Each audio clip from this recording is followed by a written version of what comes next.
And after 4 chapters of heavy narrative about Kathy, we get a little bit of a break, a little bit of a respite here in chapter 22, the final chapter of the second book, so about halfway through East of Eden. And we go back to Adam for a moment, and we see that he's withdrawn within himself, and that Samuel has gone out twice to try to intervene as a father figure, but both times has only made it worse as far as Adam is concerned. Then we hear from Samuel's wife, Eliza, that it's actually made it worse for Samuel as well. He comes back and takes it out on his family, and he's all dour and down and depressed after he's talked to Adam. So Adam has spiraled into a black hole of sadness and within himself. And then the narrator tells us that Samuel is concerned that Adam is pleasuring himself with his sadness. And that reminds me a little bit of a writing by David Foster Wallace called The Depressed Person. And in that essay, he says that there is a lot of narcissism in depression. And I've chewed and gnawed on that for the past few years. And I think what he's getting at is that there is a cross-section when someone is sad, then that's all that they can think about, and that becomes the chief truth in their life, and that's all that they can really see is their own sadness. And so there's a big correlation with narcissism when we're hurting and we're sad, and then we focus on that sadness, and there's a big connection between being depressed and wallowing in our depression, and in a perverse and paradoxical way, almost enjoying it, because to get out of it is to ask too much of us when we're going through hard times sometime. Then quickly, the narrative moves to a update on the Hamilton family. Everyone seems to be doing as you would expect them to do. The boys are fine. Joe's off at college, maybe doing a little bit better.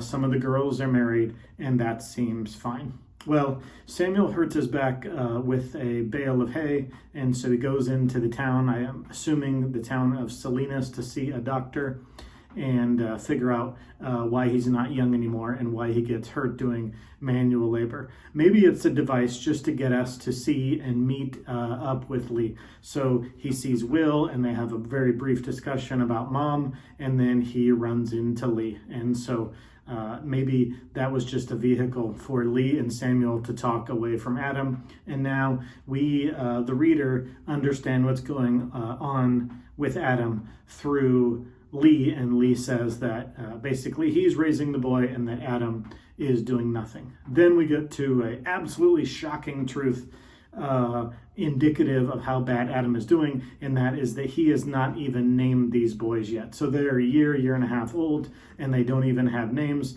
They're just you or they. And Samuel is absolutely incensed, and he goes home and he expects Liza, his wife, to react one way, and she doesn't react that way. She is seemingly equally incensed. She's told him to stop going to see Adam, and yet upon this revelation that Adam is so absent emotionally with his sons that he hasn't even named them, she wishes Samuel to go. Only she has some words for Samuel, and that is, for once in your life, stand up for yourself, fight. And so go get in his business and be tough about it. If you're going to go all the way over there, and if you're going to confront him, do something confrontational. So we see Samuel riding a horse and buggy over there, and he's psyching himself up, ready to get all up in Adam's face and have a confrontation. He wants Adam to name these boys and to be the father that goes along with naming your children. So if you remember, in the second to last paragraph of the very first chapter, Steinbeck is talking about the Salinas Valley and really all of America in relation to the Salinas Valley. And he's talking about the Native American names for things versus the American names for things. And he prefers the American names because the Spanish name for things because he prefers the American names for things to the Spanish names for things. And that is, the American names are descriptive and the Spanish names are just names of saint and don't really tell you anything about the land that you're in. But the American names, he says, naming a thing gives it a charge. And so he's referring, yes, in chapter 1 to places, but certainly it's true of people too. Naming them gives them a charge.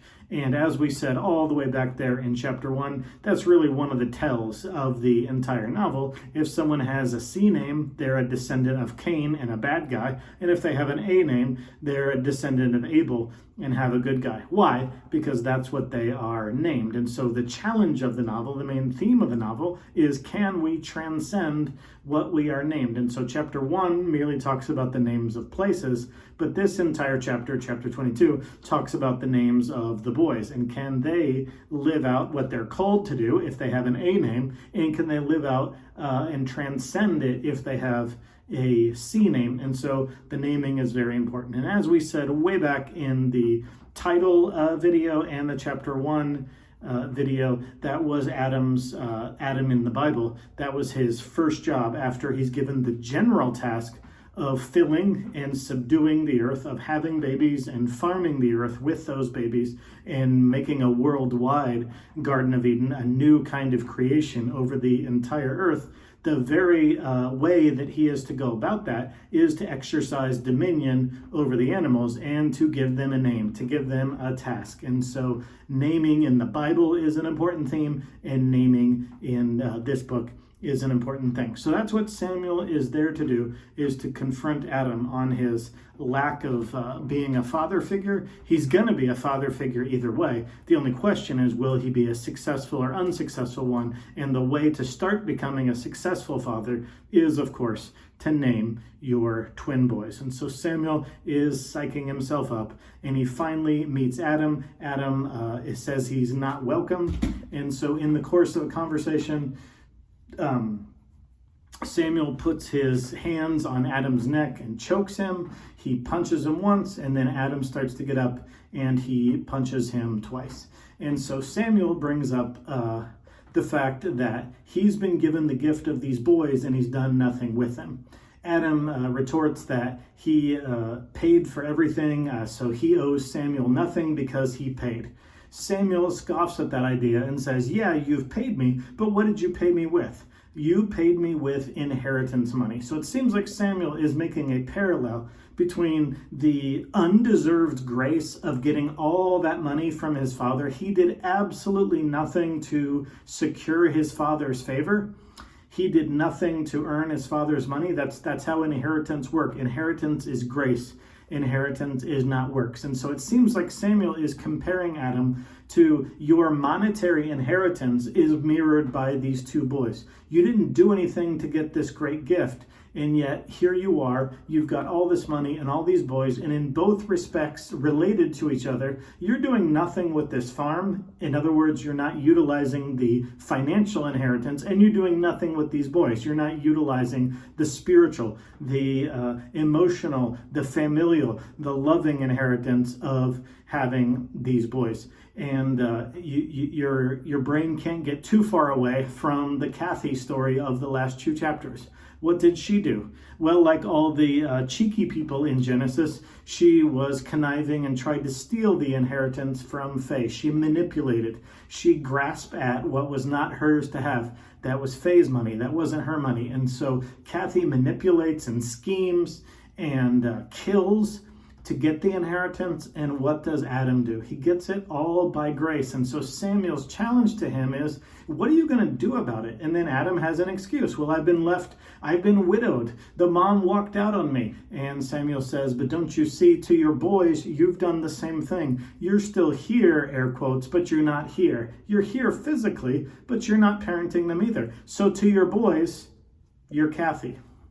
Also remember, what we don't know in the novel is, are these boys really Adam's? Well, it doesn't matter because he's here with them now. Are they his brother's kids? We don't know at this point. Maybe we won't ever know. But the fact is, he's there. He's the father. She has left. And so life has dealt him this hand. And how is he going to play it?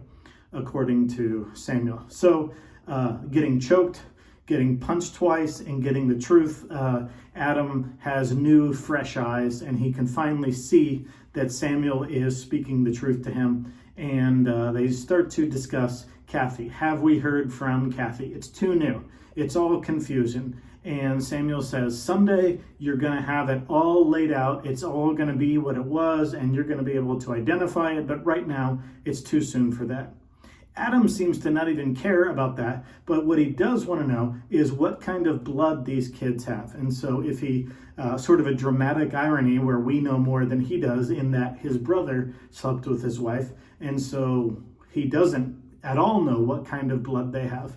But that just leads to an interesting mini discussion between Samuel and Adam, where Samuel chooses nurture and Adam chooses nature. And so Adam wants to know what kind of blood his babies have, and Samuel says, you know what's going to happen? You're going to be so obsessed with that you're going to make a self-fulfilling prophecy. You're going to treat these boys a certain way if you determine they're children of Kathy, and that's going to be a self-fulfilling prophecy. And so don't act like they have C names, act like they have A names, or act like they're going to have the free will to be whoever they choose to be. And so that's Samuel's wise, sage advice. As this truth is hitting Adam in the face, he remembers getting hit before. He remembers Charles choking and hitting him.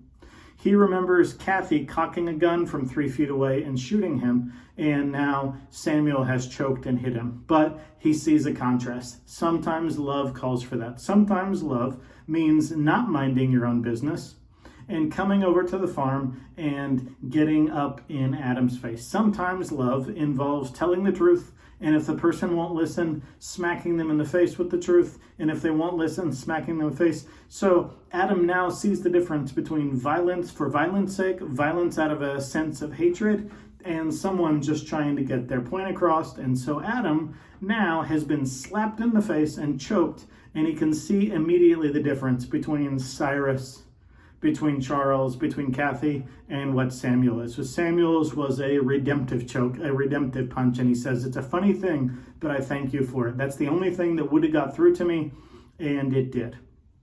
Lee has butchered a chicken, fried chicken, and so he brings it out, and they whip out a Bible, and now they're going to name the kids, and before they name the kids, Samuel says, hey, Adam, have you ever noticed that your name is Adam? And in the Bible, Adam has a Cain and Abel. Wouldn't it be funny if you named your kids that? I mean, we can't, but wouldn't it be funny?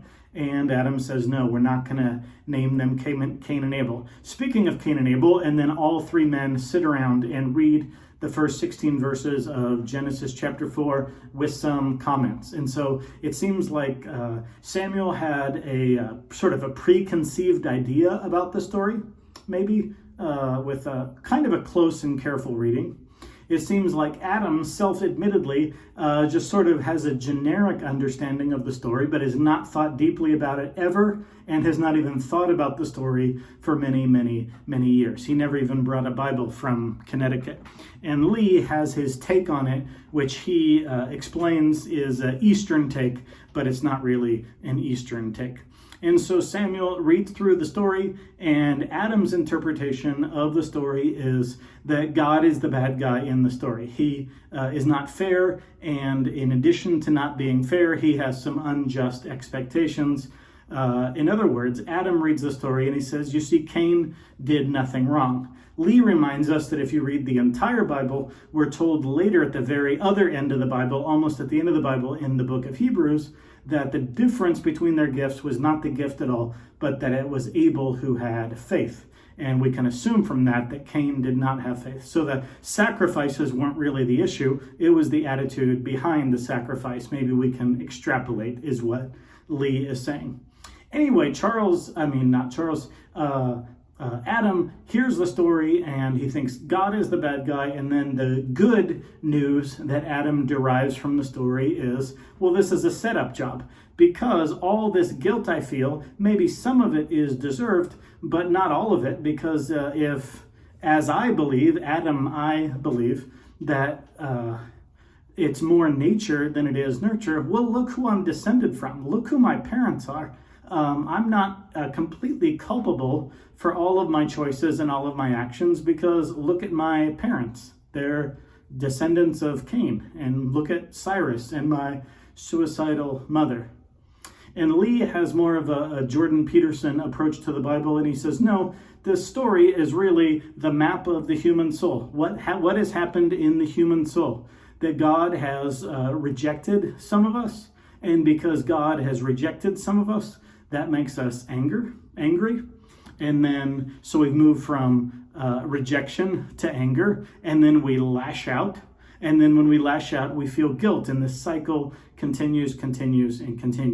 And so that's Lee's take on the chapter 4, the Genesis narrative of Cain and Abel.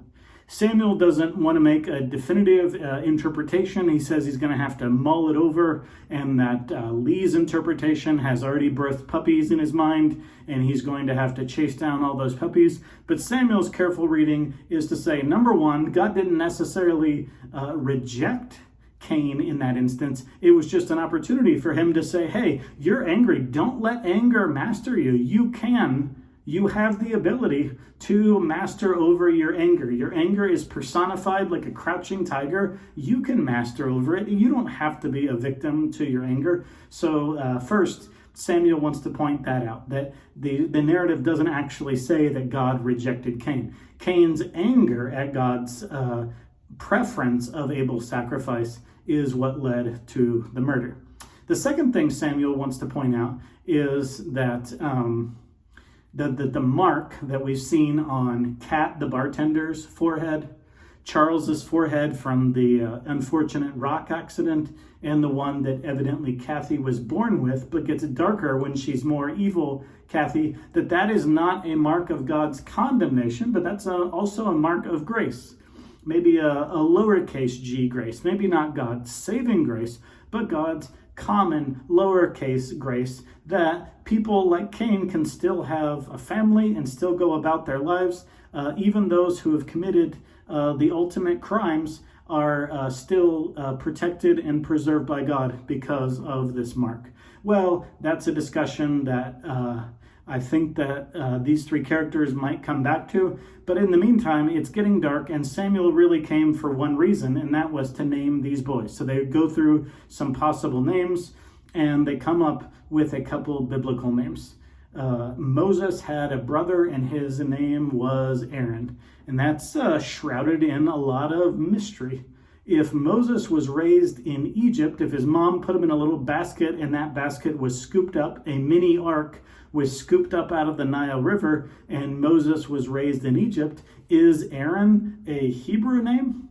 Is Aaron a Egyptian? So a lot of mystery. All we really know about Aaron is that Moses had a stutter, and he was self-conscious about public speaking and being a leader, and so God allowed Aaron to assist Moses in speaking out and being the mouthpiece of God, even though Moses was the covenant mediator. And so that seems like a great name for a little boy, Aaron, God's mouthpiece, Moses's brother. And then as we're leaving Egypt and delivered across the Red Sea, then there's wandering in the promised land, wandering in the desert on the way to the promised land, and two spies are sent in, and one of the spies that says, hey, God delivered us from Egypt.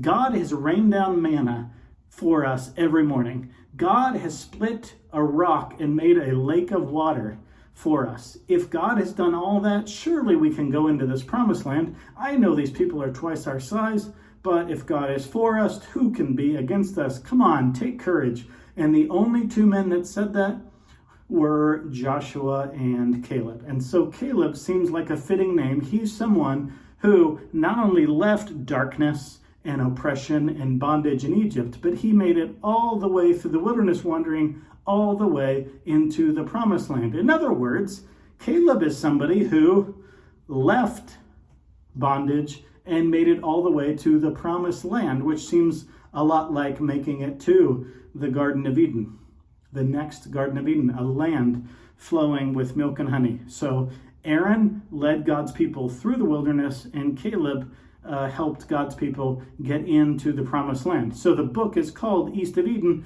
Maybe these two boys could do something just like that. Left a period of darkness and bondage and dejection and depression, and if Samuel's right, a pinch of narcissism, and maybe they won't live their entire lives east of Eden. Maybe they'll find some sort of promised land to lead the people into.